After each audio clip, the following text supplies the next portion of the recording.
Kenya is slowly turning to be a pool of violence and goons. The video that you are just watching is of goons who are hired to attack Governor James Orengo and Edwin Sifuna in a church function in Kisumu.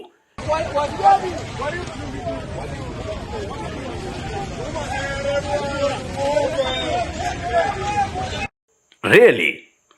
According to Governor Agri Bob James Orengo, they have evidence that it is PS for Interior Raymond Omolo and one thug known as Boy Ekota and some leaders within ODM that are unhappy with the presence of Linda Mwananchi within Nyanza. On my part, I'm used to this type of war. I want to repeat, I'm used to this type of war.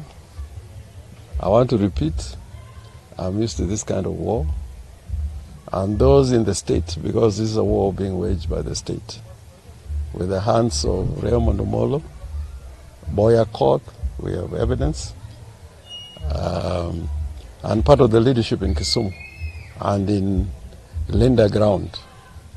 Their hand is in what happened in Kisumu today. And the type of leaders who can organize goons to attack a church brazenly, those type of leaders don't deserve to be part of the leadership of a nation like Kenya. But Ruto has seized the state, he has captured it, so he uses it the way he wants. But it'll come to an end.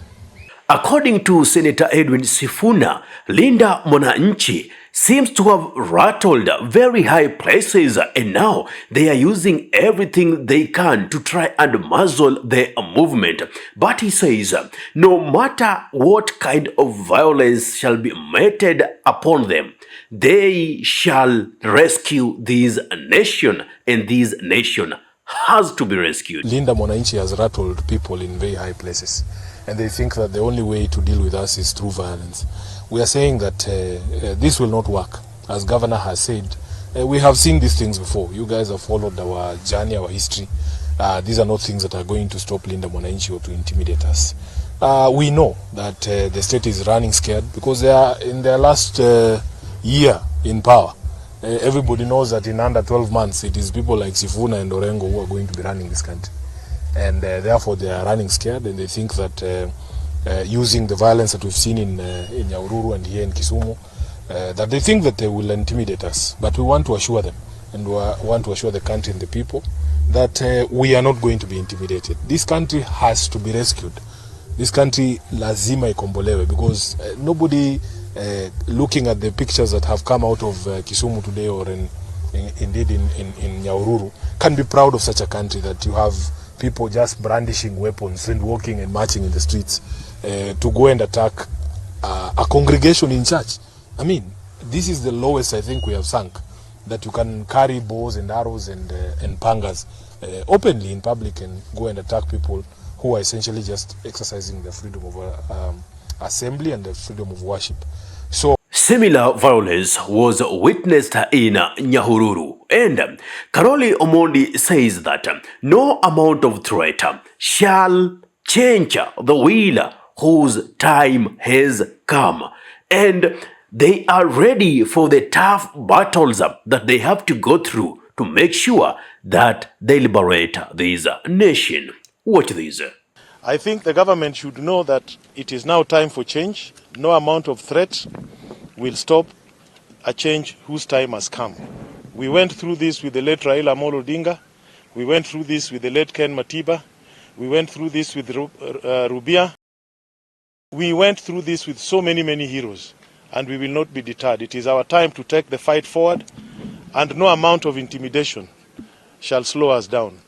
As Linda Mwananchi, as the broader opposition, we want to assure Kenyans that we are ready for the tough battles ahead.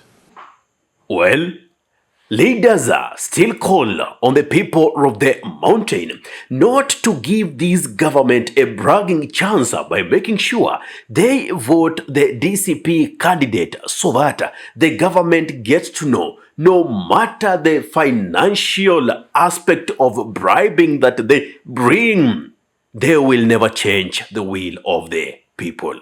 We have on record a vehicle by registration number KDY 022, this is B, which is being used to ferry goons and which has got stones, and they are the ones who are shooting innocent Kenyans using, and these are police officers in private vehicles, a private vehicle, shooting from there, stoning Kenyans from there.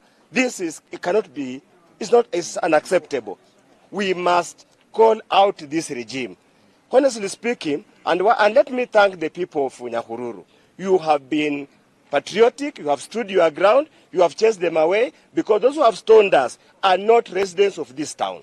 They are imported from Thika and elsewhere by local politicians allied to Kenya Kwisha government that really wants to destroy and bring and paint Nyahururu as a violent town, regardless of the fact that peace-loving Kenyans who simply came out to listen to their leaders and express their frustrations and challenges they are facing in life. And we want to call upon people of Mount Kenya region, show William Ruto does by making sure Olukalau seat is won by a DCP candidate. Back to my first point, whereby I said Kenya is slowly being turned into a pool of violence. This government is slowly tuning Kenyans into a thought of a possible war to occur, such that the IEBC shall have an excuse to postpone the 2027 elections, thereby extending President William Samoei Ruto's tenure. And the Olkalou by elections is just but a case study that they want to use. That is the point, that they want to test the patience of Kenyans, and we should not give them that opportunity. And when push comes to shove, it will demand Kenyans to protect themselves, as the police shall have failed in their jurisdiction. Self-defense mode shall have been activated to make sure that we protect our lives, we protect our wealth, and all that which is within our borders. Do you really want us to go that lane? At the end of the day, what shall have been achieved?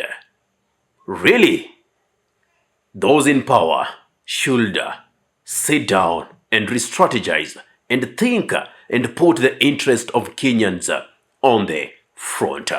What's your take on this? Give me your take in the comment section. Ahmed Khalif is my name for the Unscripted Talks here in Dub Radio. If you love content of this nature and you're watching from my YouTube channel, kindly subscribe and press the notification button, so anytime that we are live or we upload content of this nature, you'll be the very first person to be notified. Assalamu alaikum warahmatullahi wabarakatuhu. Kwa timba kali za Afrika, Dub Radio ndio mpango mzima.